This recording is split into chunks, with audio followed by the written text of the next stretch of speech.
Captain Sam Allard adjusted the collar of his white and blue Peace Corps uniform, watching the various alien species mingle in the bustling central plaza of Garin 7. The interplanetary transfer station hummed with activity, a melting pot of galactic civilizations, a testament to cooperation, and, most days, a reminder of humanity's place in the pecking order. A Balmori merchant with its hardened exoskeleton shuffled past, followed by a pair of Agallans, their translucent skin revealing pulsing blue circulatory systems beneath. Several CRI with their double-set eyes rotated their eye stalks to watch Sam and his human team as they passed. "Still not used to the way they look at us," muttered Bran O'Neill, the team's security specialist. His hand unconsciously drifted toward where a sidearm would have been had humans been permitted to carry weapons in Galactic Council space. "Can you blame them?" Sam replied, keeping his voice low. 3 years into our acceptance into the Council, and they still see us as the empathic, soft-skinned diplomats. The peacekeepers who wouldn't hurt a fly. He managed to smile, which is precisely why we're here. Helen Trask, the team's psychology and diplomatic expert, fell in a step beside them. "I overheard a CRI delegation talking about us earlier. They called us the cosmic therapists. Said it was cute how evolved we'd become despite our primitive start." Sam snorted. If only they knew. Their fourth team member, Dr. Rafael Martinez, Rafa to his friends, joined them, adjusting the medical kit strapped across his shoulder. "Briefing in 10 minutes, Captain." "Well, Parker's already there, ready to hack whatever systems you need." Parker was their communications and tech specialist, brought on board specifically for this mission. Sam nodded, directing his team toward the council chambers. Their latest assignment had come directly from Earth Command. Escort a diplomatic mission to a newly discovered planet, Teriel, rich in rare minerals, specifically a substance called Magenta. Initial reports suggested the mineral could enhance telepathic abilities, a property that made it immensely valuable to various species and corporations throughout the galaxy. The Peace Corps building loomed ahead, a gleaming structure of curved metal and transparent panels that seemed to float above the station's surface. As they approached, Sam caught his reflection in the polished exterior, a veteran soldier trying to play diplomat. The irony wasn't lost on him. Sam had served 15 years in Earth Special Forces before joining the Peace Corps. He'd seen humanity at its worst during the resource wars, watched friends die in battles fought over the last dregs of fossil fuels and rare Earth elements. After the wars, when the Galactic Council had finally deemed Earth stable enough for contact, they'd offered humanity membership, with strict conditions. Humans would serve primarily in diplomatic and peacekeeping roles, their apparent gift for empathy deemed valuable, while their perceived physical weaknesses kept them from more demanding positions. The Council had no idea what lurked beneath the surface of humanity's cordial exterior. The Earth governments had agreed it was best to keep it that way. Inside the Peace Corps building, the team was directed to a small briefing room. Commander Leslie Wong, their supervisor, waited for them alongside representatives from the Forest Corporation, one of the largest mining conglomerates in the quadrant. "Captain Allard," Wong greeted him with a firm handshake. "Your team has been specifically requested for this assignment. The Tarian people are wary of outsiders.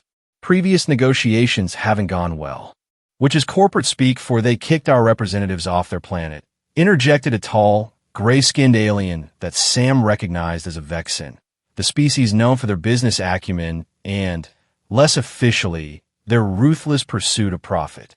"Maddox Krell, Forex Corporation." He introduced himself with a curt nod. "We've secured exclusive rights to negotiate for Magenta extraction, but the locals are being difficult." Sam exchanged glances with Helen, who raised an eyebrow slightly. Exclusive rights usually meant backroom deals and council members with financial incentives.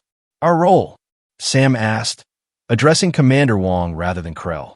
"Purely observational and supportive," Wong replied, sliding a data tablet across the table.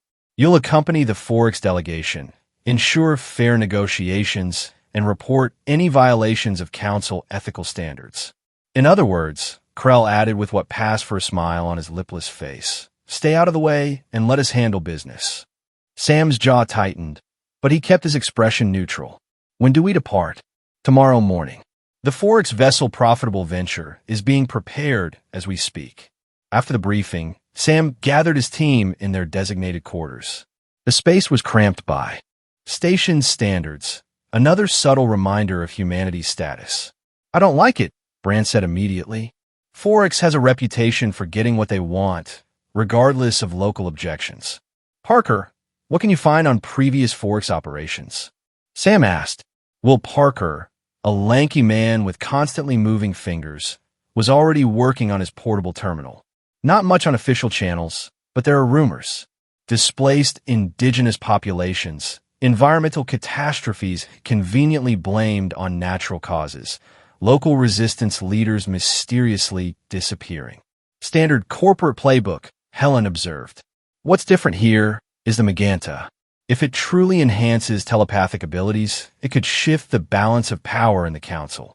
Rafa unpacked his medical kit, methodically checking supplies. The Tarian, do we have biological data? Cultural information? Anything that might help us understand them better? Parker pulled up the limited information they had. The Tarian were a humanoid species with mottled green and blue skin, adapted to their planet's dense forests. They lived in harmony with their environment, utilizing natural resources without depleting them. Most significantly, they appeared to have limited telepathic abilities themselves, suggesting a possible evolutionary connection to the Magenta. We're supposed to be neutral observers, Sam said, but something tells me this mission is going to be anything but observational. Parker, keep digging. I want to know what Forex isn't telling us. Helen, prepare psychological profiles on the Forex representatives. Rafa, make sure your kit includes treatments for any local pathogens. Bran, security assessment as soon as we land. Bran finished for him. Consider it done. Sam nodded. We may be the cosmic therapists, but I have a feeling we'll need to be much more than that before this mission is over. The next morning, they boarded the profitable venture alongside the Forex delegation. The corporate vessel was luxurious by Peace Corps standards, with private quarters for each team member and a state-of-the-art command center. Sam immediately felt uncomfortable with the opulence, a stark contrast to the utilitarian Peace Corps vessels he'd grown accustomed to. As they prepared for departure, Parker pulled Sam aside. "Captain, I found something," he whispered, tilting his screen so only Sam could see. Encrypted communications between Forex and what appears to be a mercenary outfit called the Blackridge Collective. They're known for resolving corporate disputes through force. Sam's expression hardened. "Can you decrypt the content?" "Working on it, but the security is tight. What I can tell you is they're scheduled to be in the Terial system at the same time we are. Keep at it. And Parker, be careful. We don't know who on this ship might be reporting back to Forex." The journey to Terial took 3 standard days.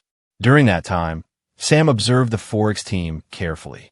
The delegation was led by Maddox Krell, supported by a legal team and several corporate security personnel who carried themselves with military precision despite their business attire. On the final day of their journey, Parker finally broke through the encryption. He found Sam in the ship's observation deck, staring out at the streaking stars of hyperspace. "It's worse than we thought," Parker said, his voice barely audible. "Blackridge isn't just going to be in the system. They're planning an operation. The Tarian leader, a young chief named Tahir, has been refusing all extraction proposals. Blackridge has been hired to ensure he becomes more cooperative." Sam's pupils dilated slightly at the implications. They're planning to threaten him? Or worse? The communications aren't explicit, but reading between the lines, they're prepared for resistance management, whatever that means. "It means we need to be ready for everything to go sideways," Sam replied. "Brief the team, but keep it quiet. When we land, I want everyone on high alert." Terial emerged from the blackness of space like a jewel, predominantly covered in vast emerald forests with swirling azure oceans. As they descended through the atmosphere, Sam caught his breath at the sight of bioluminescent canopies stretching to the horizon, pulsing with gentle light even in daylight. The Forex shuttle landed in a clearing near the main Tarian settlement, a collection of structures that seemed to grow from the living trees themselves, connected by graceful bridges and platforms that wound through the canopy. A reception committee waited for them, tall, slender beings with skin that mimicked the forest colors around them. At their center stood a figure Sam instantly recognized as Tahir from the briefing materials. The young leader carried himself with quiet dignity, his eyes, large and golden, watching the newcomers with cautious intelligence. "Welcome to Teriel," Tahir greeted them in perfect galactic standard, though I must express surprise at seeing yet another delegation so soon after rejecting the last offer. Krell stepped forward with practiced confidence. "Chief Tahir, we appreciate your willingness to meet with us. I believe Forex can offer terms that will benefit both your people and ours." Tahir's expression remained neutral, but Sam noticed a subtle shift in his posture. "We have heard such promises before. The last corporation that visited spoke of mutual benefit while their scanners mapped our sacred groves without permission." Sam and Helen exchanged glances. "This wasn't in the briefing.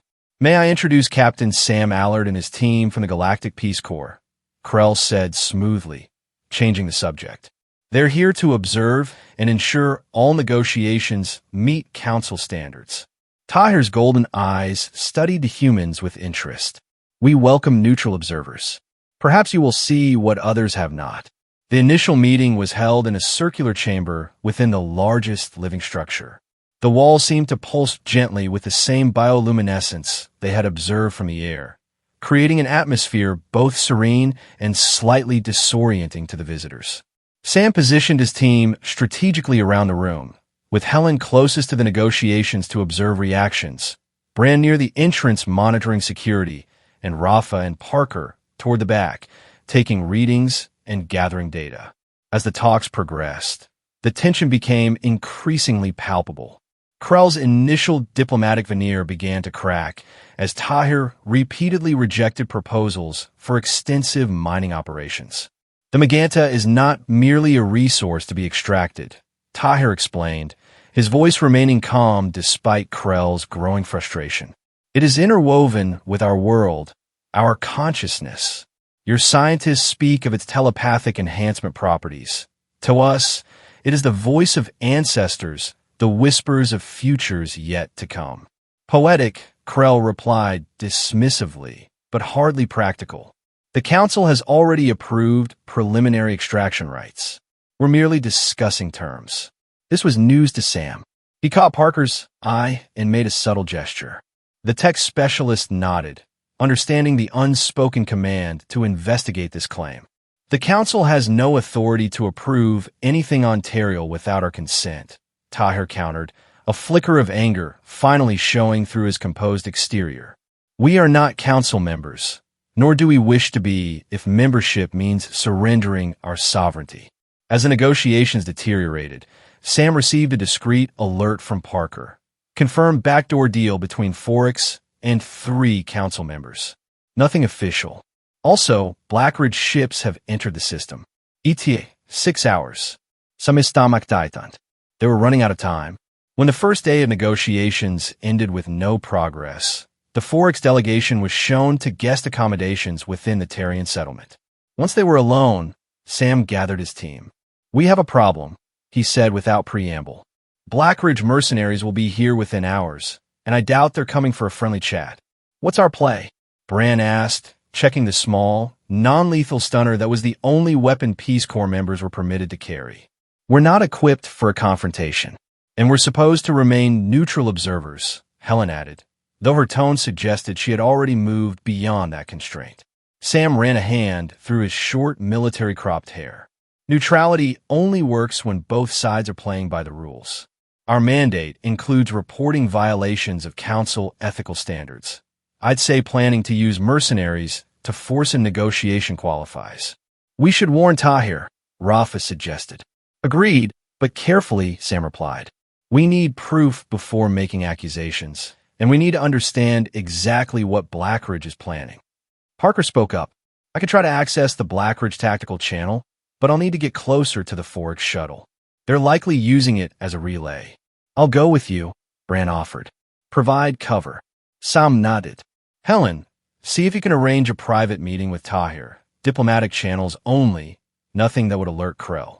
Rafa, prepare emergency medical supplies, just in case. We meet back here in 2 hours.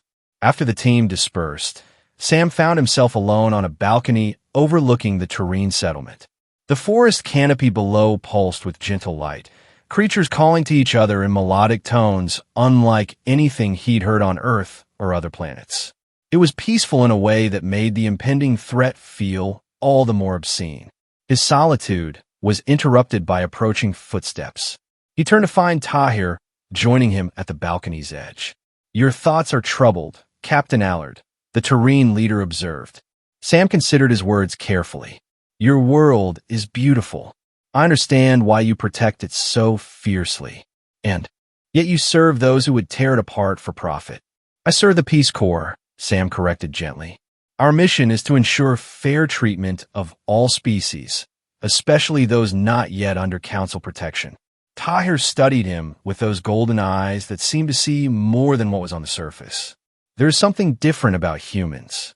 The other species speak of you as mediators and paths, creatures of peace. Yet I sense something else beneath the surface. Sam felt a chill run down his spine. Was the Terrians' telepathy stronger than they'd been led to believe? Humans have a complex history, he admitted. We've known war, but we've also learned from it. As have we, Tahir replied, which is why we recognize the signs of those who come with violence in their hearts, hidden behind smiles and promises. Before Sam could respond, his communicator vibrated with an urgent alert from Parker. Blackridge accelerated timeline. Multiple ships descending now. Get to cover. The night erupted into chaos moments later. The air filled with the high-pitched whine of shuttle engines as 3 sleek, black vessels descended into the clearing near the settlement. From them poured a contingent of heavily armed mercenaries, a mix of species, all equipped with advanced weaponry that far exceeded Peace Corps regulations. Sam raced back to their quarters, finding Bran already distributing their limited equipment. Sonic disruptors, Bran explained, handing Sam a small device. Not much against their armor, but might buy us some time. Where are the others? Rafa's helping evacuate Terrian civilians. Parker's still trying to access their comms. Helen was headed to the negotiation chamber to warn the Terrian Council. A distant explosion rocked the structure, sending vibrations through the living wood beneath their feet. They're not wasting any time, Sam observed grimly. Let's move. They found the central chamber in disarray. Several Terrian guards lay unconscious or wounded, their blue-green blood splattered across the ornate floor. Krell stood to one side, affecting shock but not intervening as Blackridge mercenaries surrounded the Terrian Council members. Helen was attempting to reason with a particularly large mercenary, a Draxian whose scale-covered face was impassive as it aimed a weapon at her. This doesn't need to get violent, she was saying. The Council will never approve a deal made under duress. The Council will approve whatever they're paid to approve, the Draxian replied coldly. Step aside, human. This isn't your concern. Actually, Sam said, stepping into the chamber with Bran at his side, as Peace Corps representatives, any violation of negotiation protocols is precisely our concern. The mercenary turned its attention to Sam, weapons shifting to target the new threat. Peace Corps has no authority here. This is a business matter now. Where's Tahir? Sam demanded, scanning the room and not seeing the Terrian leader among those captured. A second mercenary, a thin, serpentine veil with reflective eyes, hissed with satisfaction. The chief is being escorted to a more cooperative environment. He will sign the extraction rights before the night is over. Sam's mind raced through options, none of them good. As Peace Corps members, they were limited in how directly they could interfere, even in a clear case of coercion. But as the former military officer he'd once been, the decision was made for him when a Terrian guard, wounded but still conscious, suddenly surged upward in a desperate attempt to protect a council elder. The Draxian mercenary reacted instinctively, bringing its weapon around and firing. The energy blast caught the guard in the chest, throwing him backward. Blue-green blood sprayed across the chamber, splattering Sam's uniform and face. The metallic scent hit his nostrils instantly, triggering a cascade of physiological responses that had been bred into his species through millions of years of evolution. His pupils dilated dramatically, his posture shifted almost imperceptibly, and his breathing pattern changed to short, controlled intakes. The Draxian froze, weapon still raised but attention now fixed on Sam's eyes. In all its years of mercenary work, it had never seen a human's pupils change like that, expanding until the colored iris was a thin ring around bottomless black. "What the?" It began, but Sam was already moving. The human crossed the distance between them with a fluid grace that seemed impossible for a diplomatic species. The Draxian tried to track him with its weapon, but Sam was inside its guard before it could fire, one hand redirecting the barrel while the other struck at a nerve cluster beneath the scales of its neck, a kill spot that only someone intimately familiar with Draxian physiology would know. The mercenary dropped like a stone. Around the chamber, the remaining Blackridge operatives stared in shocked disbelief. The humans. They'd been briefed on were peacekeepers, mediators with little combat capability, to be ignored rather than feared. Yet the human captain now stood over their fallen comrade, eyes black with dilated pupils, body coiled with predatory readiness that every species in the room recognized on an instinctive level. What they were seeing was impossible. Humans were empaths, diplomats, descended from social prey species, not this. Hunter with blood-triggered responses. The momentary hesitation cost them dearly. Bran had undergone the same physiological transformation, the scent of blood awakening deeply buried instincts. He moved against two mercenaries simultaneously, his movements economical and brutally effective. Helen, too, showed a surprising proficiency, using her smaller stature to advantage as she disabled a Veil operative with precise strikes to pressure points. The remaining mercenaries recovered quickly, bringing weapons to bear, but the psychological damage was done.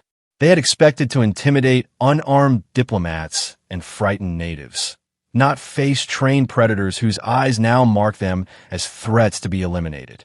"Stand down," Sam commanded, his voice carrying a weight of authority that seemed to bypass conscious thought and speak directly to the hindbrain. "Drop your weapons, or we continue this the hard way." Several of the mercenaries complied immediately, instinct overriding training. Others backed away, weapons still raised, but no longer advancing. The Veil commander hissed in frustration. "Take the council members. We still have their leader." Before Sam could intervene, the remaining mercenaries grabbed 3 Tarian elders and began a fighting retreat toward the exit. Sam started to pursue, but stopped when a mercenary pressed a weapon against an elder's head. "Stay back, human," the mercenary warned. "Whatever you are, you're not faster than an energy pulse." Sam froze, calculating options as the mercenaries backed out of the chamber with their hostages. Once they were clear, they broke into a run toward their waiting shuttles. In the sudden quiet that followed, Sam became aware of how the Tarian council members were staring at him and his team, with the same shock and apprehension as the mercenaries. Even the Forex delegation looked pale, Krell's gray skin having turned almost white. What are you?" one of the remaining Tarian elders asked, voice trembling slightly. Sam took a deep breath, forcing his pupils to contract as the immediate danger passed. "We're human," he said simply, "and we need to rescue your people." In the aftermath of the initial attack, the human team gathered to assess the situation and form a rescue plan. They had established a makeshift command center in their quarters, with Parker working feverishly to track the Blackridge communications. "They've taken Tahir and 3 elders to their base camp about 20 kilometers north," Parker reported, pointing to a topographical display of the region. "It's a prefabricated structure, typical mercenary forward operating base. They have approximately 30 operatives, mixed species, and 2 shuttlecraft." "Security systems?" Bran asked, cleaning a small cut on his forearm, a minor injury from the earlier skirmish. "Standard perimeter sensors, motion detectors, and energy shields.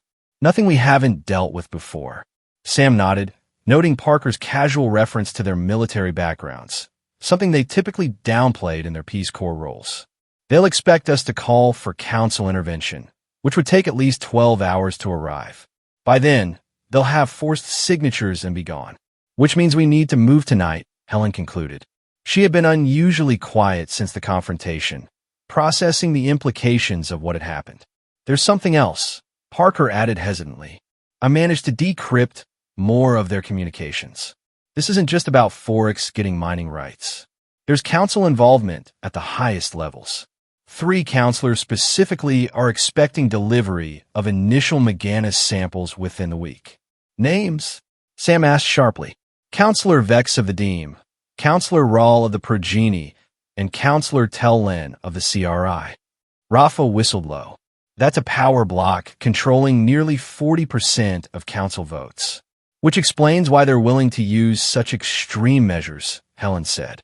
If Maganta truly enhances telepathic abilities, it could shift the power balance within the council dramatically. Sam studied the map, mind already forming tactical approaches. We need more than just a rescue mission. We need evidence of this conspiracy, something concrete enough that the full council can't ignore it. Even if we get that evidence, will it matter? Bran asked. If 3 major counselors are involved, they could bury it, claim we interfered improperly, even court-martial us. Which is why we need the Tarian as witnesses, Sam replied. And we need to make our move before anyone can report back about what they saw tonight. The room fell silent as everyone absorbed the implication. Their actions in the chamber, the predatory response, the combat effectiveness no one expected from peaceful humans, would change how their species was perceived throughout the galaxy if word spread. The Tarian are still in shock, Helen reported. They've been told humans were empathic mediators, evolutionary distant from predator species. Seeing us respond to blood that way, it's challenged their entire understanding. Can you work with that? Sam asked. We need their cooperation, not their fear. Helen considered the question. I'll speak with the remaining council members. If I frame it correctly, that humans evolved beyond our predatory instincts, but retain them as a last resort for protection.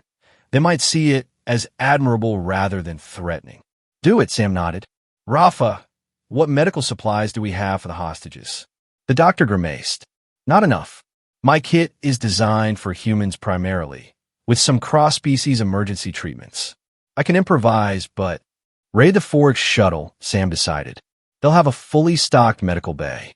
Bran, go with him for cover. Parker, keep working on their communications. I want real-time intel during the operation. As the team dispersed, Sam found a moment alone to check his own reactions.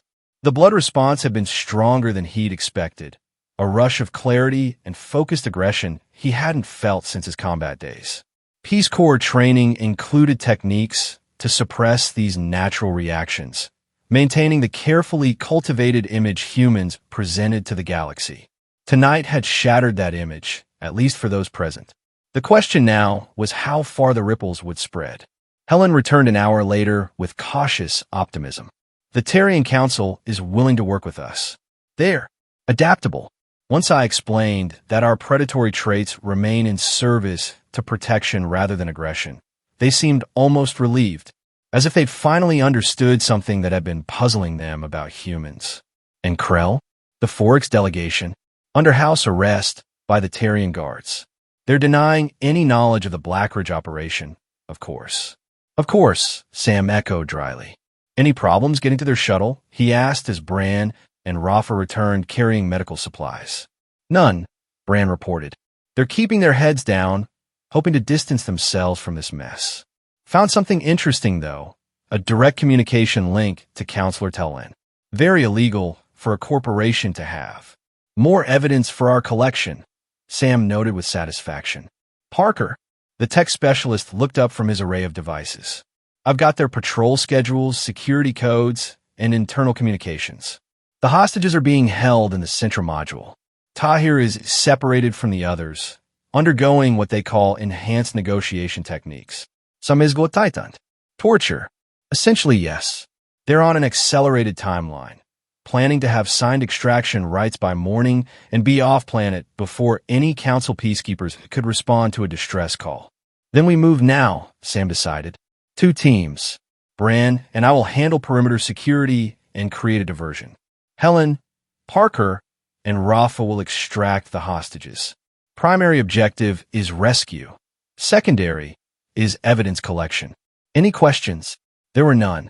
This wasn't their first covert operation, despite their Peace Corps designations. Each member of Sam's team had been specifically selected for their backgrounds: soldiers, intelligence operatives, combat medics, all rebranded as peacekeepers but retaining their essential skills.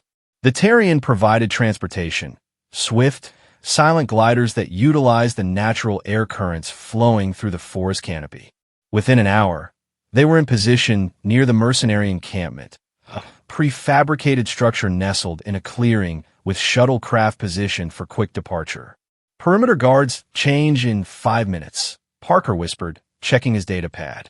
Security systems will cycle for exactly 12 seconds during the handover. Sam nodded. Remember, non-lethal takedowns if possible. We want prisoners who can testify. The team split up, moving silently through the underbrush. Sam and Bran circled toward the power generators on the far side of the camp, while the others positioned themselves near the prisoner containment area. Sam checked his chronometer, waiting for the precise moment. When it came, he gave Bran the signal, and they moved simultaneously, 2 shadows detaching from the darkness and flowing toward their targets. The first guard, a burly progeny, never saw Sam coming. A precise strike to a nerve cluster left the alien unconscious before it could raise an alarm. Bran dispatched his target with similar efficiency, and they dragged both bodies into the cover of vegetation. They reached the generators without further incident. Parker had provided the schematics, showing exactly where to place the small devices they'd improvised. Not enough to destroy the generators, but sufficient to create a cascading failure that would trigger alarms and emergency protocols. Ready? Sam asked, finger poised over the detonator. Bran nodded, already positioned to intercept any guards responding to the emergency. Sam activated the device, and seconds later, the camp plunged into darkness before emergency lighting sputtered to life. Alarms wailed, and mercenaries began pouring from the central structure, responding to what they believed was a catastrophic system failure. On the opposite side of the compound, Helen, Parker, and Rafa used the distraction to access the containment area through a service entrance. Parker's hack codes granted them access, and they moved efficiently through the corridors, following the memorized layout to the prisoner cells. They found the 3 Terrian elders first, confined in a standard holding cell. Parker made quick work of the lock while Rafa assessed their condition. Moderate injuries, but ambulatory, the doctor reported quietly. They can move under their own power.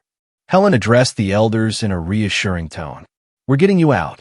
Your leader is being held separately. Do you know where? The eldest of the 3, a female with deeper blue skin markings, nodded weakly. Central interrogation. They took him there hours ago. We could hear. She trailed off, unable to continue. Parker, get them to the extraction point, Helen ordered. Rafa and I will find Tyre. Meanwhile, Sam and Bran had created sufficient chaos to draw most of the mercenary force to the generator complex. They used hit-and-run tactics, appearing and disappearing into the shadows, creating the impression of a much larger attacking force. They're confused, Bran observed with grim satisfaction as they took cover behind a supply crate. Not sure if it's a rescue operation or a rival mercenary group trying to steal their prize. Good, Sam replied. Keep them guessing. Helen, status? He asked into his communicator. Elders secured, en route to extraction with Parker. Rafa and I are proceeding to central interrogation for Tyre. Copy. We'll maintain diversion for 10 more minutes, then fall back to rendezvous point. As they prepare to change positions, a flash of movement caught Sam's eye. A mercenary, the same Veil commander from the earlier confrontation, was slipping away from the main group, heading toward the central structure. He's figured it out, Sam realized. Going to secure Tahir as leverage. Bran, maintain diversion. I'm pursuing. Before Bran could object, Sam was already moving, using the shadows and confusion to follow the Veil commander without being detected. The mercenary moved with purpose, clearly familiar with the most direct route to the interrogation chamber. Sam followed at a distance, grateful for the emergency lighting that cast deep shadows perfect for concealment. He reached the central structure just as the Veil disappeared inside, and followed cautiously, aware that the mercenary might be setting a trap. The corridors were eerily quiet compared to the chaos outside. Sam moved silently, guided by intuition and years of infiltration experience. As he approached a junction, he heard voices, Helen's measured tones contrasting with the sibilant hiss of the Veil commander. "Step away from the prisoner," the mercenary was saying. "Your diversion failed. My team is already returning to secure the compound." Sam peered around the corner, assessing the situation. The Veil had a weapon trained on Helen and Rafa, who stood protectively in front of a door that presumably led to Tahir's holding cell.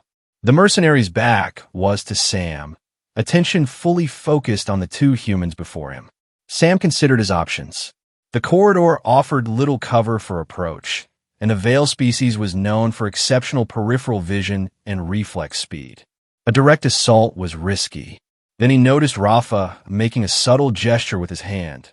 The doctor had spotted Sam and was signaling. 3 fingers. 3 seconds. Sam tensed, ready to move. Rafa suddenly clutched his chest, collapsing to one knee with a convincing groan of pain. The Veil's attention shifted momentarily, weapon tracking the doctor's movement, and that fraction of a second was all Sam needed. He launched himself forward, covering the distance in 3 powerful strides. The Veil sensed movement and began to turn, but too late. Sam struck with precision, targeting the nerve cluster at the base of the mercenary's skull, a pressure point unique to the serpentine species. The Veil commander crumpled, weapon clattering to the floor unfired. "Perfect timing," Helen said with a tight smile. Rafa's been working on his acting skills.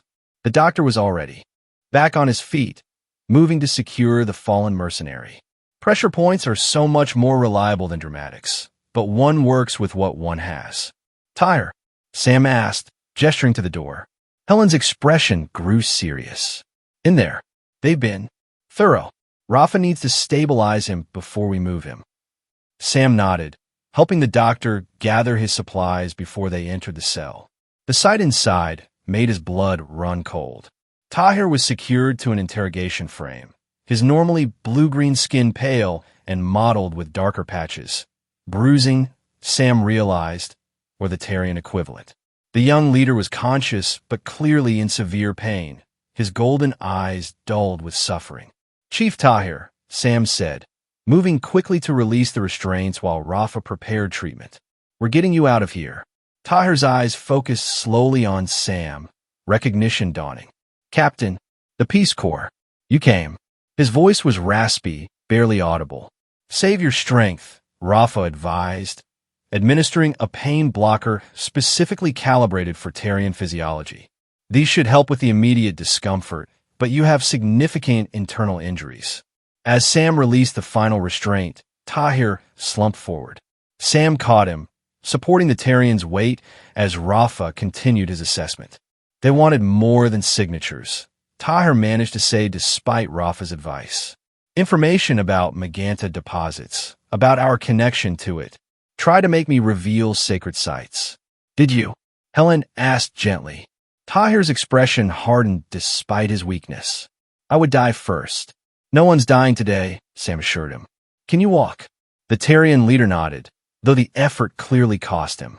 "My people, the elders, already safe," Helen told him. "Now I need to get you out as well." Sam's communicator buzzed. "Perimeter security is collapsing," Bran reported, his voice tight with urgency. "They've realized it's a rescue operation, counting at least 15 operatives returning to the central structure. You have maybe 3 minutes." "Copy," Sam replied. "Moving to extraction now." He looked to Helen and Rafa. "Change of plans. We go out the back way, through the command center." "The command center will be guarded," Helen pointed out. "Yes, but it's where they'll keep their secure communications and our evidence. We need those records." Understanding dawned in Helen's eyes. This wasn't just about the rescue anymore. They needed proof of the conspiracy to protect themselves and the Tarian from future attempts. With Tahir supported between Sam and Rafa, the group moved carefully through the corridors, avoiding the main passages where returning mercenaries would likely enter. They encountered one guard at a junction, but Helen disabled him with a precisely delivered nerve strike before he could sound an alarm. The command center was located at the heart of the structure, a fortified room filled with communication equipment, tactical displays, and data storage systems. As Sam had predicted, it was lightly guarded, with only 2 operatives maintaining systems while the rest responded to the perimeter breach. Sam signaled for the others to wait, then moved forward alone, entering the command center with confident strides as if he belonged there. The 2 mercenaries looked up in surprise, reaching for weapons, but their hesitation at seeing a Peace Corps uniform gave Sam the split second he needed. He disabled both operatives with brutally efficient strikes, moving faster than they could track. When they were secured, he signaled for the others to join him. "Parker would have this done in seconds," Sam muttered as he accessed the main terminal. "Parker isn't here," Helen reminded him, keeping watch at the door while Rafa settled Tahir into a chair, continuing to monitor his condition. "You have 90 seconds before we need to be moving again." Sam's fingers flew across the interface, using the access codes Parker had extracted earlier. He located the secure communications channel and began downloading everything. Negotiations with Forex, communications with council members, operational orders for the forced extraction. "Got it," he said after a tense minute, holding up a data crystal. Complete record of their operation, including payments from 3 council members. A sudden explosion rocked the building, causing the lights to flicker. "That would be Brand's last diversion," Sam noted with a grim smile. "Let's move." They left the command center through a service corridor, Tahir moving with greater strength now that Rafa's treatments were taking effect. The doctor had administered a cocktail of stimulants along with the pain blockers. Risky, but necessary under the circumstances. "Extraction point is 300 meters southeast of the compound," Sam reminded them as they approached an emergency exit. "Parker and the elders should be waiting with transport." He checked the exterior through a small viewport. The diversion had worked. Most of the mercenary force was focused on the opposite side of the compound where Brand was creating a spectacular series of explosions using the compound's own ammunition stores. "Clear," Sam declared, opening the door. "Move fast, stay low." They emerged into the darkness of the Tarian forest, immediately enveloped by the natural cover of massive ferns and bioluminescent undergrowth. Sam took point, leading them on a circuitous route away from the compound, conscious of Tahir's condition and the need to avoid detection. They had covered perhaps half the distance to the extraction point when Sam's instincts screamed a warning. He signaled for an immediate halt, dropping into a crouch and scanning their surroundings with heightened senses. There, a shadow moving unnaturally among the trees ahead. Not Bran or Parker, who would have signaled their approach. An ambush. Sam gestured silently to Helen, who understood immediately. She guided Rafa and Tahir into the dense cover of a massive fallen tree trunk, while Sam circled to flank the threat. The forest was eerily quiet, the natural sounds of nocturnal creatures silenced by the presence of predators. Sam moved through the undergrowth with practiced stealth, each step calculated for minimal sound. He spotted the ambush team moments later, 3 Blackridge operatives positioned along their likely path, weapons ready. They had anticipated the extraction route and set up accordingly. Professional, but predictable. Sam's options were limited. He could attempt to eliminate them silently one by one, but the risk of alerting the others was high. A diversion might work, but could draw more attention. Time was against them. Every minute increased the chance of the main force realizing their priority target had escaped. As he weighed his choices, a slight movement to his right caught his attention. Sam tensed, ready to strike, then relaxed as he recognized Brand's silhouette, the security officer having completed his diversion and circled back to the rendezvous point. Sam signaled his position and the threat ahead. Brand acknowledged with a subtle hand gesture, then pointed to himself and 2 of the mercenaries, indicating he would take them. Sam nodded, focusing on the third. They moved simultaneously, emerging from different directions. The mercenaries focused on the path ahead, never saw the attack coming from behind and to the sides. Sam's target, a Draxian like the one from earlier confrontation, had only begun to turn when Sam struck, targeting the same nerve cluster that had proven effective before. The mercenary dropped without a sound. Bran dispatched his targets with equal efficiency, using a nerve disruptor on one and a physical strike on the other. Within seconds, all three were unconscious and secured with restraints. Cutting it close, Bran whispered as they regrouped. The main force realized Tahir is missing. They're mobilizing for pursuit. Then we keep moving, Sam replied. Extraction point? Parker's there with the elders and transport. All secure. Sam nodded and returned to Helen, Rafa, and Tahir. Path is clear. We move now, directly to extraction. No stops, no matter what. They resumed their journey through the forest, moving as quickly as Tahir's condition allowed. The bioluminescent plant life that had seemed so beautiful earlier now felt exposed, each glowing frond potentially revealing their position to pursuers. They reached the extraction point, a small clearing where one of the Tarian gliders waited, its organic structure nearly invisible against the surrounding vegetation. Parker stood guard alongside two Tarian pilots, while the rescued elders were already secured inside. Cutting it close, Captain Parker greeted them, helping Rafa get Tahir aboard the glider. Blackridge has scrambled their shuttles for aerial search. We have maybe 10 minutes before they start scanning this sector. Then we're gone in 5, Sam decided. Everyone aboard. Bran, rear security until we're airborne. As the team boarded, Sam took a moment to ensure their pursuers wouldn't follow immediately. He set a series of small disruptors around the perimeter of the clearing, non-lethal but effective at scrambling tracking systems and creating sensor ghosts that would confuse pursuit. Within minutes, the glider was airborne, rising silently through the canopy and banking toward the Tarian settlement. Its design, utilizing natural materials and biological systems rather than conventional technology, made it virtually invisible to standard scanners, a significant advantage against the mercenaries' pursuit crafts. Sam finally allowed himself a moment to breathe as they gained altitude, the mercenary compound shrinking to a small cluster of lights below. They had the hostages, the evidence, and a clean extraction. By any military standard, the operation was a success. But the political fallout was just beginning. 3 council members implicated in conspiracy, a corporation caught using mercenaries against a sovereign species, and most significantly, the galaxy's first real glimpse of humanity's predatory nature. Helen moved to sit beside him, her expression thoughtful. They're all watching us differently now, she said quietly, nodding toward the Tarian elders. Even Parker and Bran felt it. The dynamic has changed. Sam followed her gaze. The Tarian elders were indeed studying the humans with new eyes, not fearful, but reassessing, as if seeing them clearly for the first time. Is that bad? Sam asked, genuinely uncertain. Helen considered the question. Different, she finally answered. The galactic community has been operating under a misconception about human nature. We've been miscast. The peace-loving empaths, the diplomatic species that evolved beyond violence. We did evolve beyond needless violence, Sam pointed out.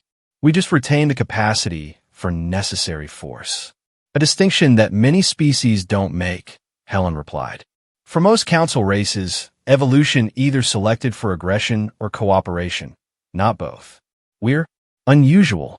Tahir, who had been resting nearby, opened his eyes at this exchange. Your eyes, he said, his voice stronger now that Rafa's treatments had taken effect. When the blood was spilled, they changed, became the eyes of hunters. Sam nodded, not denying it. A physiological response inherited from our ancestors. The pupil dilation increases visual acuity, particularly motion detection, useful for tracking prey or threats. Yet you control it, Tahir observed. It serves you rather than controlling you. Most of the time, Sam acknowledged with a small smile. We've had a long evolutionary journey. Tahir seemed to consider this deeply. Perhaps that is why you understand balance better than most off-worlders. You carry both sides within you, the capacity for violence and the choice of peace. The glider banked gracefully as they approached the Terrian settlement, its bioluminescent structures glowing like jewels against the darkness of the forest canopy. Several Terrian craft rose to escort them, a precaution against potential pursuit. "What happens now?" Sam asked. "Blackridge will report to their employers. Forex and the implicated council members will try to control the narrative. They will fail," Tahir stated with quiet certainty, "because we hold both truth and evidence." And he added with a glance at the humans, "because we have allies they did not account for." The glider settled onto a landing platform, where a reception committee waited. Terrian council members, medical personnel, and the remaining Forex delegation under guard. Sam noted with satisfaction that Krell looked particularly uncomfortable, his gray skin ashen with the realization that his corporation's schemes had been exposed. As they disembarked, Sam pulled his team aside. "Our official mission was observation only," he reminded them. "What happened tonight goes beyond our mandate. There will be consequences." "Worth it," Brand said immediately. "Completely," Rafa agreed. "We did what was right, not just what was authorized." Parker nodded, holding up the data crystal. "And we have the evidence to justify our actions." Helen studied Sam thoughtfully. "You're not concerned about the mission parameters. You're worried about how this changes perceptions of humanity." As always, her insight cut to the heart of the matter.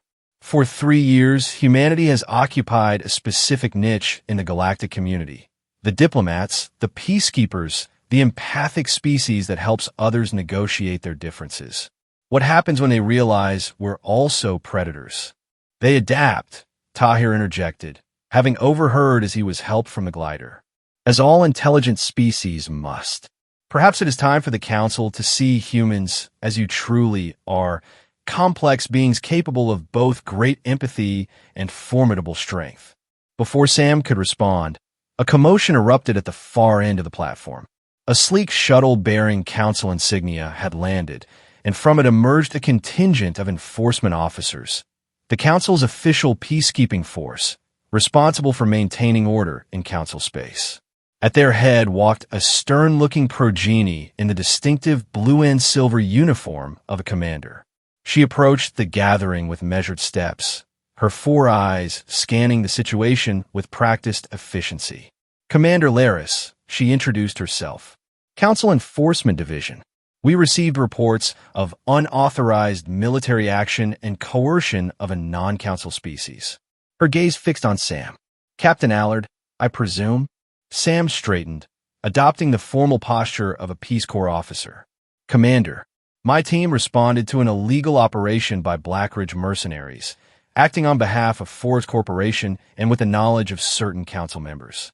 "Serious allegations," Laris noted, her tone neutral but her upper eyes narrowing slightly, a sign of skepticism in her species. "I'm here to investigate all claims and secure any involved parties for formal inquiry." "Including these?"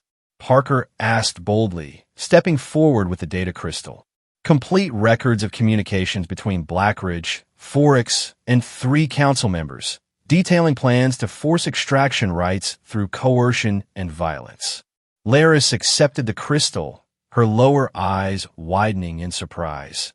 An involuntary reaction she quickly controlled. "This will be reviewed according to protocol. In the meantime, I must secure all participants in tonight's events. The Terrian are not subject to council jurisdiction," Tahir stated firmly, drawing himself up despite his injuries. "We have not applied for membership, nor do we recognize council authority over our sovereign territory." Laris hesitated, clearly unprepared for such direct resistance. Council enforcement typically operated with implicit authority throughout the sector. "The Peace Corps operated at our request," Tahir continued, "to prevent a violation of our sovereignty by forces acting illegally. If you wish to investigate, you may do so with our permission and under our observation." It was a masterful assertion of independence, and Sam found himself impressed by the young leader's diplomatic skill, especially after the ordeal he had endured. Laris seemed to reassess the situation, her gaze moving from the Tarian leader to the human team and back. I have orders to contain this situation and prevent unauthorized information from spreading. Too late, Helen said calmly. Full records of tonight's events have already been transmitted to multiple secure locations, including Earth Command and independent media outlets throughout the sector. Any attempt to suppress this information will only draw more attention to it. It was a bluff, but a convincing one. Helen had always been skilled at applying psychological pressure to the right points. Laris's expression tightened, but she recognized the impasse. Very well. A formal investigation will proceed according to protocol. Captain Allard, you and your team will return with me to Garin 7 for debriefing. The Tarian leadership is invited to send representatives to present their account to the full council. It was as close to a diplomatic retreat as the enforcement commander could manage.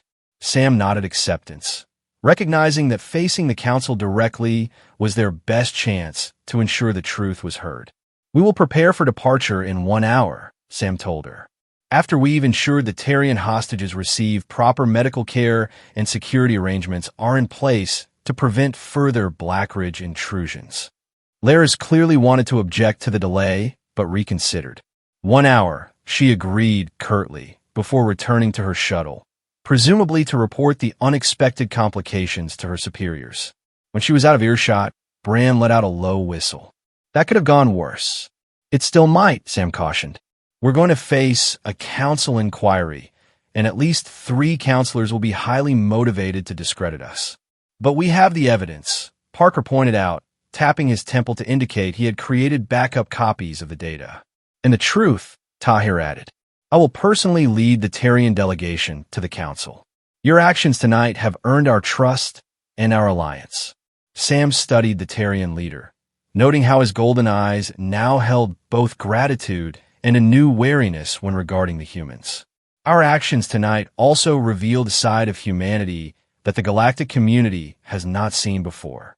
Perhaps it is a side they needed to see, Tahir suggested. There is strength in honesty, Captain. Your people have pretended to be less than you are for too long. The statement struck Sam deeply. How much of human integration into the galactic community had been based on carefully maintained misdirection? The Peace Corps training had emphasized downplaying human physical capabilities, focusing instead on diplomatic skills and empathic communication. They had been cast, or had cast themselves, as the benign facilitators, convenient allies who posed no threat. Tonight had shattered that image forever, at least for those who had witnessed the blood response. The question was how far those ripples would spread. As promised, 1 hour later Sam and his team boarded Commander Laris's shuttle for the journey back to Garin 7. The Tarian delegation would follow in their own vessel, bringing additional evidence and testimony for the council hearing. The journey passed in tense silence, the enforcement officers maintaining professional distance from the Peace Corps team. Sam used the time to prepare mentally for the coming confrontation. 3 council members implicated in conspiracy, a corporation exposed for using mercenaries against a sovereign species, and, perhaps most significantly, humanity's carefully maintained image now in question. Garin 7 came into view through the shuttle's viewports. The gleaming interplanetary transfer station that had seemed so routine just days earlier now transformed into the stage for a potential galactic diplomatic crisis. As they docked, Sam noticed the unusual security presence. Council enforcement officers stationed throughout the arrival area, far more than standard protocol would dictate. Quite the reception, Bran murmured, having noticed the same thing. Commander Laris approached as they prepared to disembark. Captain Allard, your team will be escorted to secure quarters pending the emergency council session tomorrow. Your communications will be restricted to approved channels only. Essentially house arrest, Helen observed coolly. Protective custody, Laris corrected, though the distinction seemed largely semantic. The situation has generated significant interest among various parties. I'm sure it has, Sam replied. We'll comply with reasonable security measures, Commander, but we expect full access to legal representation and Earth diplomatic personnel. Laris hesitated, then nodded curtly. Arrangements have been made.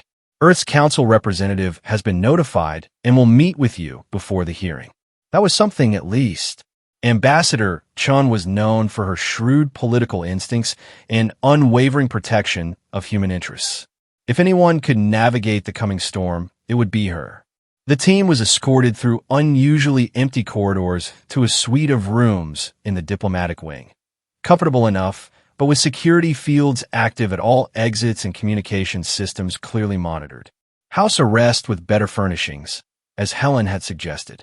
Once alone, Sam gathered his team for a final strategy session. They'll try to separate us during questioning, he warned. Stick to the facts. The mercenary attack, the hostage situation, our response to imminent danger. Don't speculate about council involvement beyond what the evidence explicitly shows. In the predator response, Parker asked hesitantly, the pupil dilation, the combat effectiveness? They'll certainly ask about that. Sam exchanged glances with Helen, who had been considering this question since their extraction. Acknowledge it factually, she advised. A natural physiological response to perceived threat, part of our evolutionary heritage that we've integrated into our cooperative social structure. Don't apologize for it, but don't emphasize it either. In other words, Brand summarized with a wry smile, yes, we can be dangerous when threatened, but we choose not to be under normal circumstances. Exactly, Helen confirmed. Frame it as evolutionary integration rather than suppression or deception. Sam nodded approval. It was the most honest approach, and perhaps the only viable one now that the truth had begun to emerge. Their planning was interrupted by the arrival of Ambassador Chun, Earth's representative to the Galactic Council. The ambassador was a striking woman in her 50s, her silver-streaked hair pulled back in a severe bun, her diplomatic uniform immaculate. Her expression, however, was less than pleased. Captain Allard, she greeted him with carefully controlled irritation. I understand you've created quite the diplomatic situation. Ambassador, Sam acknowledged with a respectful nod. We responded to an imminent threat against a sovereign species and uncovered evidence of corruption at the highest levels of the council. Chen's expression didn't change, but something in her eyes shifted, a calculating reassessment. So I've been informed. I've reviewed the preliminary evidence your technical specialist provided. It's compelling. Compelling enough to withstand council scrutiny? Helen asked. The ambassador gestured for them to sit, taking a seat herself with the practiced grace of a career diplomat. The three implicated counselors are already working to undermine its credibility. They're claiming the communications were fabricated, the mercenary operation unauthorized, the entire situation a misunderstanding escalated by overzealous Peace Corps personnel. And the Tarian testimony, Samprest, the hostages, the torture of their leader, being dismissed as exaggeration from a primitive species seeking to avoid beneficial development. Chen's tone made it clear what she thought of that argument. However, their efforts are encountering unexpected resistance. It seems your actions have generated considerable interest among other council members, particularly your team's combat effectiveness. Sam tensed slightly. Our response was proportional to the threat. Your response, Chun corrected him, revealed capabilities that humanity has been downplaying since our acceptance into the council. Several delegates have expressed concern about what they're calling deliberate misrepresentation of human nature. Not misrepresentation, Helen interjected. Evolutionary complexity. Humans integrated predatory traits into a cooperative social structure, rather than evolving away from them entirely. Chun studied her thoughtfully. An interesting framing. I'll consider incorporating it into tomorrow's presentation. She returned her attention to Sam. The hearing is scheduled for 0900 station time. You'll all be called to testify, as will the Tarian delegation. The Forex representatives are already in custody, awaiting questioning. And the council members implicated in the conspiracy? Bran asked. Will be present as adjudicators, not subjects of investigation. At least initially, Chen replied. Council protocol requires separate proceedings for allegations against sitting counselors. Our first task is to establish the facts of the Blackridge operation and your team's response. Sam frowned. They'll be judging their own conspiracy. Welcome to Galactic Politics, Captain, Chun said dryly. Fortunately, the evidence is substantial enough that even their colleagues are taking notice. This may be the catalyst for reform that some of us have been working toward for years. She rose to leave, smoothing her already immaculate uniform. Rest. Prepare your statements. Tomorrow will be challenging, but potentially transformative, not just for this case, but for humanity's place in the galactic community. After she departed, the team exchanged looks of cautious optimism. She's good, Helen observed, already thinking beyond the immediate crisis to the strategic implications. Which are? Parker asked. Sam considered the question. Humanity's role in the Council has been deliberately limited from the beginning. We've been the helpful advisors, the empathic mediators, useful but not threatening. If that perception changes, everything changes, Bran concluded, for better or worse. The next morning, they were escorted to the Grand Council chamber, an imposing circular room with tiered seating for the 53 species represented in the Galactic Council. The central floor contained presentation areas, witness stands, and a curved table for the presiding council members. The chamber was filled to capacity, with additional observers watching via protected feeds, an unusual level of interest for what was ostensibly a procedural hearing about a security incident on a non-council world. Sam recognized the reason immediately. This wasn't just about Teriel or even about council corruption. This was about humanity. Species throughout the galaxy wanted to see the humans who had displayed predatory capabilities thought to be bred out of their kind. The three implicated counselors, Vex of the Deem, Rawl of the Progeny, and Telwen of the CRI, sat at the presiding table alongside four others selected for their neutrality in the matter. Their expressions ranged from Vex's barely concealed hostility to Tellen's studied indifference. They knew what was in the evidence. Now, they were calculating how to contain the damage. Ambassador Chun was already present, consulting quietly with a team of human aides. She nodded slightly to Sam as his team was directed to their designated seats. The Tarian delegation occupied a separate section, with Tahir at their center. The young leader had recovered remarkably, though traces of his ordeal were still visible in the darker patches on his skin. He met Sam's gaze with a dignified nod of acknowledgement. The hearing began with formal introductions and procedural statements, the ritualized language of council governance establishing the framework for what would follow. Sam noted how the implicated counselors emphasized the preliminary and investigative nature of the proceedings, already working to minimize potential consequences. Ambassador Chun was called to speak first, presenting Earth's official position with measured precision. The Peace Corps team, led by Captain Allard, responded to clear evidence of illegal mercenary action against a sovereign species. Their intervention prevented loss of life and exposed significant ethical violations that demand council attention. She neither apologized for the team's actions nor directly accused the council members, maintaining a careful balance that acknowledged the political realities while standing firm on the essential facts.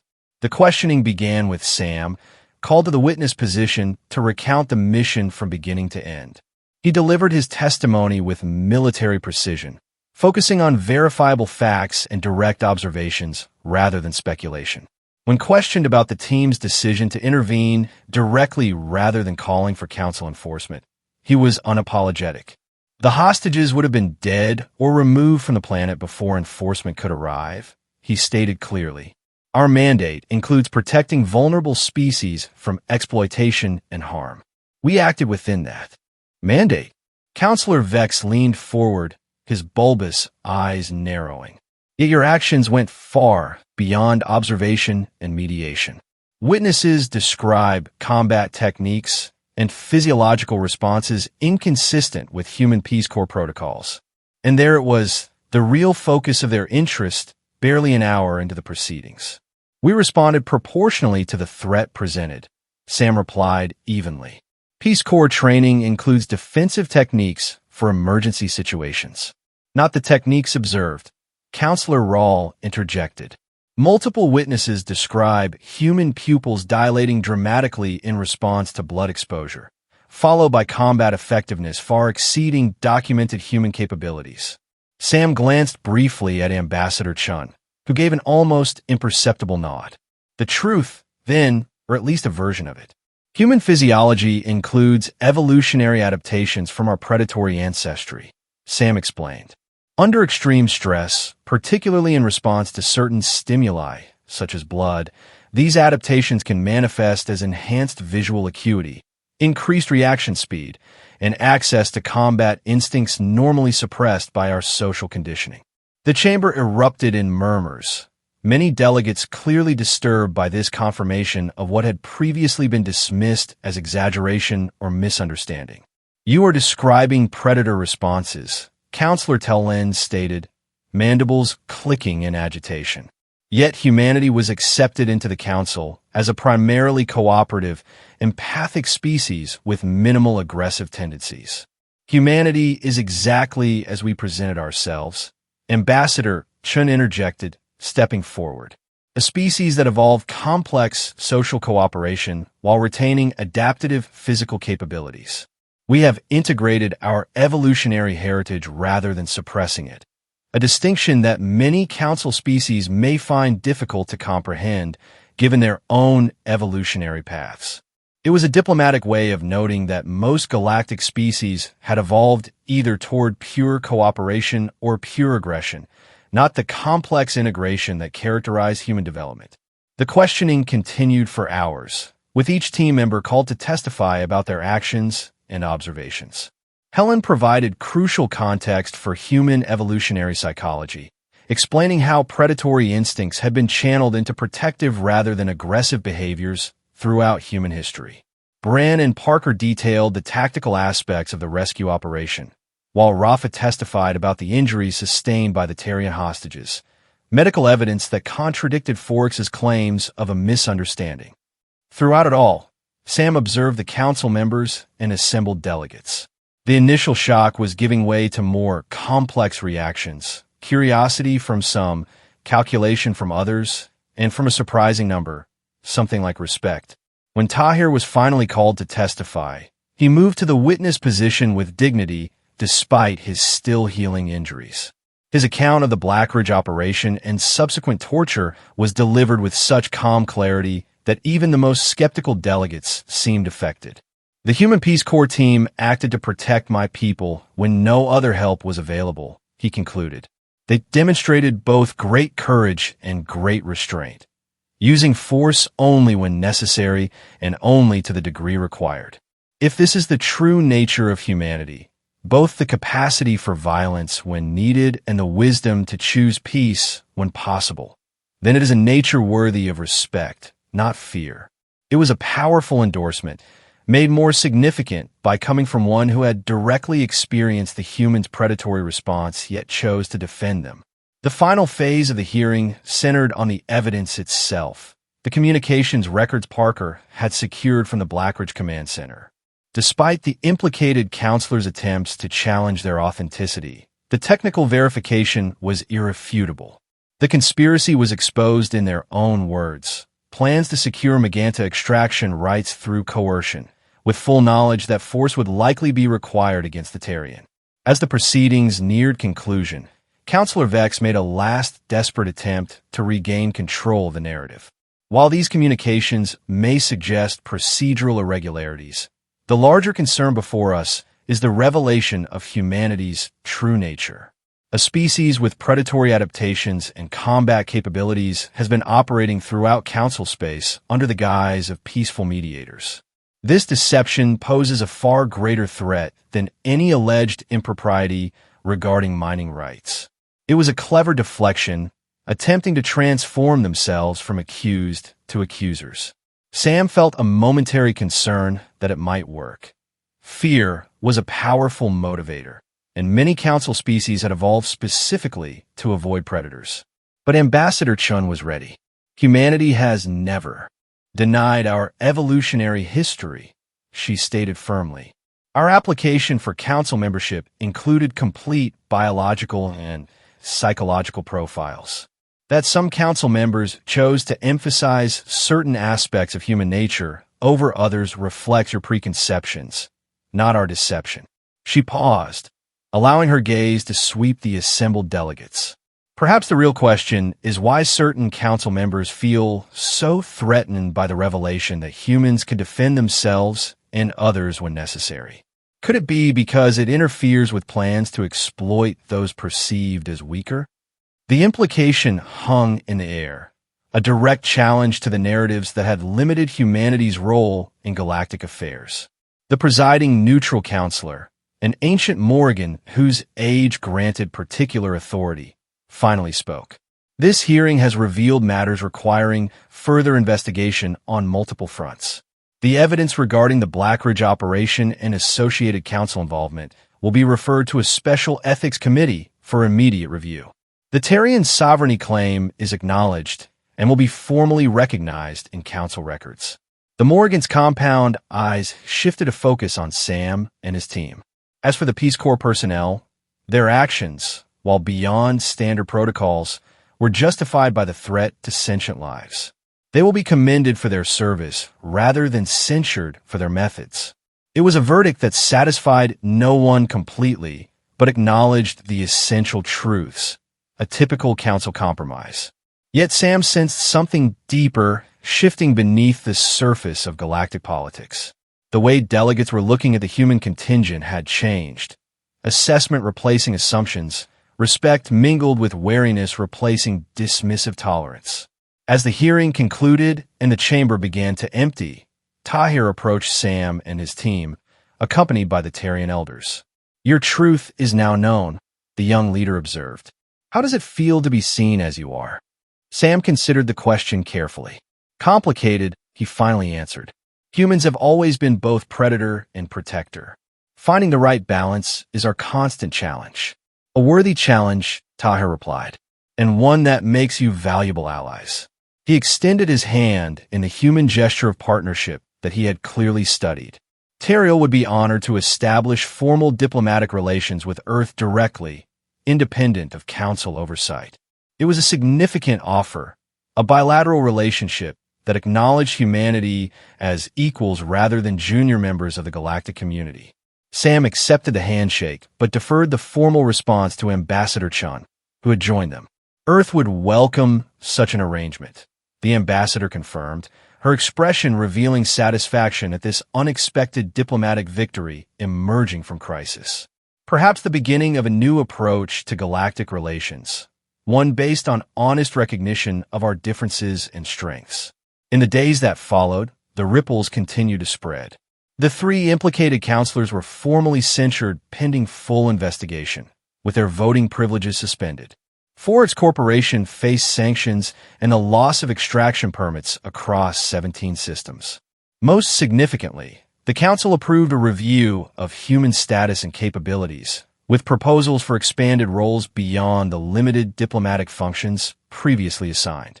Sam received new orders 2 weeks later, promotion to commander and assignment as Earth's first military liaison to the newly formed Council Security Committee. His team would remain together, tasked with training a new generation of human representatives who would no longer hide their true nature.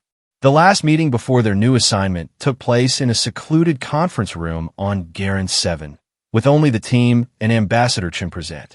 The Council is still processing the implications, Chen informed them, sliding data tablets across the table with their new mission parameters. Some species are frightened, others intrigued. Many are re-evaluating every interaction they've ever had with humans. And Earth Command? Sam asked, how are they handling the exposure? Chen's expression turned wry.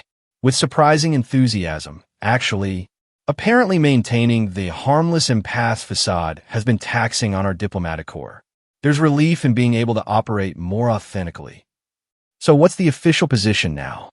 Helen asked, skimming through her tablet. Are we embracing our predatory heritage or downplaying it? Neither, Chen replied decisively. We're presenting humanity accurately, as a species with both cooperative and protective instincts, capable of empathy and aggression in appropriate measure. Integration rather than denial. And our new training program reflects this? Sam confirmed, noting the expanded combat modules alongside the traditional diplomatic curriculum. Precisely. Future Peace Corps teams will be prepared for the full spectrum of their roles. Mediators when possible, protectors when necessary. The Council has reluctantly acknowledged that having a species capable of both provides unique advantages in certain situations. Bran chuckled, like when mercenaries are torturing planetary leaders. Among other scenarios, Chun agreed with a slight smile. Your experience on Teriel has become something of a case study in the benefits of controlled predatory response. 2 months later, Sam stood at the observation window of the newly established joint training facility on Earth's moon, watching his team guide the first class of openly integrated Peace Corps candidates through combat simulations alongside diplomatic scenarios. Below, Bran was demonstrating defensive techniques specifically designed to utilize human reflexes and instincts without giving in to excessive aggression. Helen joined him at the window, her expression thoughtful. They're adaptable, she noted, observing how a young recruit seamlessly transitioned from combat stance to diplomatic posture as the simulation parameters changed. This feels right somehow, being whole rather than fragmented. It does, Sam agreed. Though I wonder how the galactic community will adapt to us in the long term. With caution, respect, and eventually partnership, came a voice from behind them. Sam turned to find Tahir approaching, accompanied by Parker, who had evidently escorted the Tarian leader through security.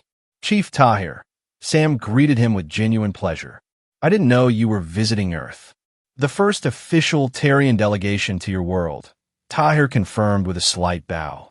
And a personal opportunity to see how our alliance has evolved. The young leader looked fully recovered. His skin returned to its vibrant blue-green luster, his golden eyes clear and sharp. More than physical healing, there was a new confidence in his bearing, a leader who had faced crisis and emerged stronger. The Council has formally recognized Teriel's independent status, he informed them, with Earth as our primary ally. The Maganta deposits remain under our protection, though we have agreed to limited scientific exchange to study its properties. And the 3 counselors? Sam asked. Removed from office. Tahir replied with satisfaction. The evidence was too compelling for even their supporters to ignore. The scandal has prompted reforms in council oversight and corporate regulations, changes many have sought for generations. He moved closer to the observation window, watching the training exercises below with evident interest. But perhaps the most significant change is there, he said, gesturing toward the recruits. Humans embracing their full nature, neither hiding their strength nor indulging it unnecessarily. A balance other species might learn from. It's still an experiment, Helen cautioned. Finding the right balance between our evolutionary heritage and our ethical choices isn't always easy. Few worthwhile things are, Tahir observed philosophically. But in that struggle lies your species' unique contribution to the galaxy. You bring perspective that neither pure predator nor pure prey species can offer. Later that evening, after Tahir had departed for further diplomatic meetings, Sam's team gathered in their favorite Earthside establishment, a quiet pub overlooking the Pacific Ocean. They had returned to their home planet infrequently during their years in the Peace Corps, making these moments of reconnection particularly valued. To new beginnings, Rafa proposed, raising his glass in a toast. And to finally being ourselves out there. To the truth, Parker added, however complicated it might be. To balance, Helen suggested, between what we were and what we choose to be. To the team, Bran said simply, who had each other's backs when it mattered most. Sam raised his glass to join theirs, considering his own addition to the toast. The events on Teriel had changed not just their careers, but the trajectory of human involvement in galactic affairs. What had begun as a routine diplomatic mission had exposed truths long hidden, about council corruption, about the exploitation of vulnerable species, and about humanity's own complex nature. To the eyes of predators and the hearts of protectors, he finally said, may we always use one to serve the other. As the glasses clinked together, Sam glanced out the window toward the darkening sky where stars were beginning to appear. Somewhere out there, the galaxy was still adjusting to the revelation that humans were not quite what they had seemed, neither simple peacekeepers nor mindless predators, but something more complex and perhaps more valuable. Creatures who understood both the impulse to hunt and the choice to protect. It would complicate human relations throughout Council. Space. Some species would be more wary, others more respectful. But the pretense was over. Humanity would move forward as what they truly were, pupils that dilated at the smell of blood. Yes, but attached to beings who chose when and why to let the predator within them wake. In the end, that choice defined them more than any evolutionary heritage. And in a galaxy of species who had evolved toward extremes of aggression or cooperation, perhaps that middle path, that integration of seeming opposites, was exactly what was needed. Sam smiled, thinking of the frozen terror of those mercenaries when they'd first witnessed human pupils dilate. The secret was out now, and somehow that felt like freedom. 3 years later, Sam stood on the bridge of the Earth vessel Adaptive Response, surveying the tactical display as his enhanced Peace Corps team prepared for their most challenging mission yet. The newly formed Galactic Security Coalition, an outgrowth of the reforms prompted by the Teriel incident, had requested human leadership for a delicate intervention on the contested border world of Nexus Prime. Diplomatic channels are open, Helen reported from her station, now serving as both psychological advisor and official negotiator. Both factions are willing to meet, but tensions are extremely high. Bran, security assessment? Sam asked. The security officer, now holding the rank of lieutenant commander, studied his readings with practiced efficiency. Multiple armed groups on both sides, Captain. Several appear to be operating outside official command structures, potential wildcards if negotiations stall. Rafa, medical preparations? Field hospital established in a neutral zone, the doctor confirmed. Cross-species emergency protocols in place. We're ready for casualties, though I sincerely hope we won't need them. Parker intelligence feed? Monitoring all communications within a 50-kilometer radius, the tech specialist replied, picking up some concerning chatter among splinter groups. Forwarding details to your tactical display. Sam nodded, absorbing the information as he considered their approach. In the years since Teriel, human Peace Corps methodology had evolved dramatically. No longer limited to passive observation or pure diplomacy, they now operated with full acknowledgement of their complete capabilities. Mediators who could also serve as protectors when circumstances required. The door to the bridge slid open, admitting their special advisor for this mission, Tahir, now serving as the Tarian ambassador to the Galactic Council. His position had been one of many changes following the reforms, as previously unrepresented species gained voices in galactic governance. Commander Allard. He greeted Sam formally, though his golden eyes held the warmth of their shared history.